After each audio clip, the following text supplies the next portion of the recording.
নমস্কার বন্ধুরা, আজকে আমার রেসিপি থোড় চিংড়ি। থোড়টা তো আমাদের গাছেরই, খুব নরম কচি থোড়। আর সেই থোড় সরু সরু করে প্রথমে কেটে নিয়েছি। জানোই তো, বঁটি দিয়েই আমি কেটেছি। আর হাতে সুতো সুতো মতো আসে, সেগুলো পরিষ্কার করে নিয়ে একেবারে থালার মধ্যে নুন দিয়ে চেপে চেপে মেখে রেখে দিয়েছি। এবারে চিংড়ি মাছগুলো ছাড়িয়ে খুব ভালো করে ধুয়ে ভেজে নিচ্ছি। বেশি ভাজার দরকার নেই, চিংড়ি মাছ বেশি ভাজলে তো শক্ত হয়ে যায়। এবারে কড়াই আবারও সর্ষের তেল দিলাম, জিরে 1 চামচ আর 2টো শুকনো লঙ্কা দিয়ে একটু ভেজে নিলাম। দিয়ে দিলাম কেটে রাখা একটা বড় পেঁয়াজ। এই পেঁয়াজটা খুব সুন্দর করে ভেজে নেব অল্প নুন দিয়ে। এবারে সরু সরু করে আলু কেটে রেখেছিলাম, কেটে রাখা আলুগুলো পেঁয়াজের মধ্যে দিয়ে দিচ্ছি।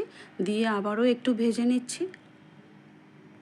সব শেষে দিয়ে দিচ্ছি সরু সরু করে কেটে রাখা অল্প বেগুন।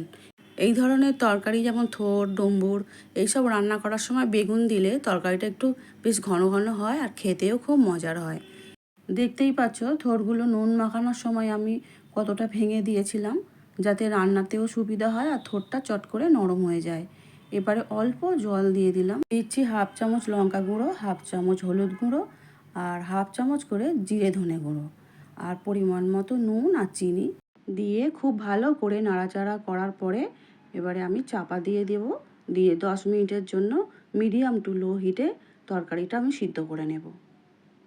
থোড়ের তরকারি তোমাদের খেতে ভালো লাগে কি জানি না, তবে আমাদের ভীষণ ভালো লাগে। আমরা একটু গ্রামাঞ্চলের মানুষ তো, আমরা এসব খেতে খুবই অভ্যস্ত আর ভালোও বাসি খেতে।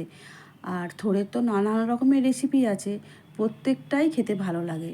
10 মিনিট পর ফিরে এলাম, ঢাকা খুলে চিংড়ি মাছগুলো তুলে দিলাম। দিয়ে আবারও খুব ভালো করে সব কিছু একসঙ্গে মিশিয়ে নিয়ে ঢাকা দিয়ে দিলাম 5 মিনিটের জন্য।